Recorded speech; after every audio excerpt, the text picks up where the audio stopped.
नमस्कार, जोहार झारखंड देख रहे हैं आप और मैं हूं आप सबके साथ अनूप। खबरों की शुरुआत करेंगे और सबसे पहले 5 मिनट में 25 खबरें देखते हैं। दुमका में सीएम रघुवरदास ने बीजेपी कार्यकर्ताओं के साथ बैठक की और साथ ही संथाल परगना की तीनों सीटों पर जीत के लिए रणनीति तैयार की। मैं भी चौकीदार अभियान के तहत पीएम मोदी 31 मार्च को देश भर के 500 शहरों के लोगों से संवाद करेंगे। जमशेदपुर के तुलसी भवन में कार्यक्रम का लाइव प्रसारण होगा।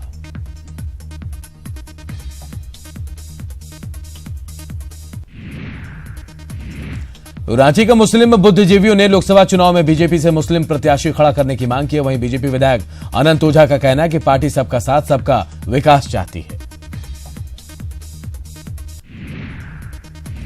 देवघर में पूर्व मंत्री और आरजेडी नेता सुरेश पासवान के घर में अब भी पूर्व पार्टी नेता अन्नपूर्णा देवी की तस्वीर और बैनर लगे हुए, जबकि अन्नपूर्णा देवी हाल ही में बीजेपी में शामिल हुई हैं।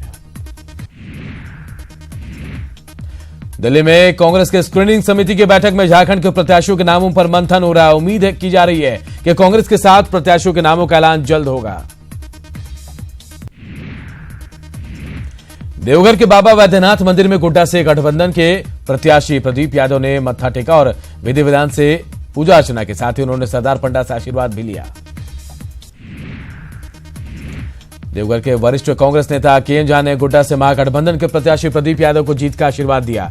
चुनाव अभियान की शुरुआत में प्रदीप यादव ने देवघर में केएन झा से मुलाकात की।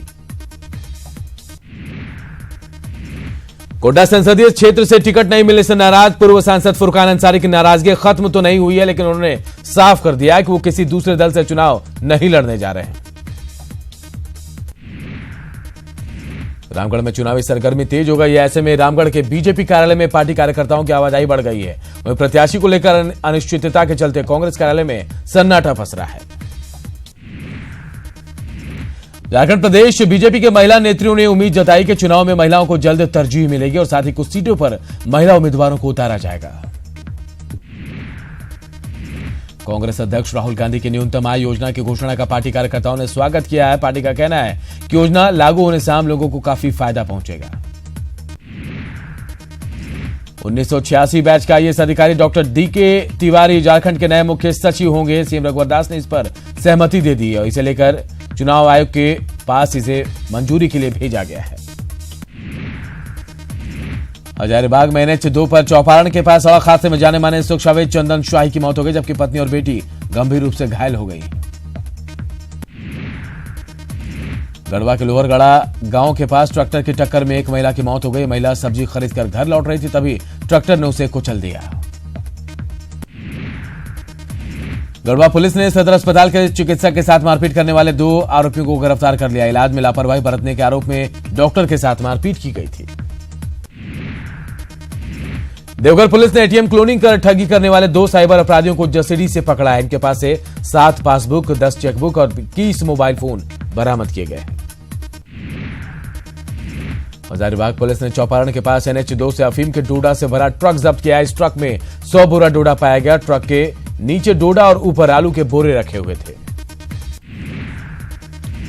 दुमका में वन विभाग की टीम ने 2 अलग अलग जगहों पर छापेमारी कर कीमती लकड़ी से लदे 2 पिकअप वैन को पकड़ा है। वन विभाग की इस कार्रवाई से लकड़ी माफिया में हड़कंप मचा हुआ है।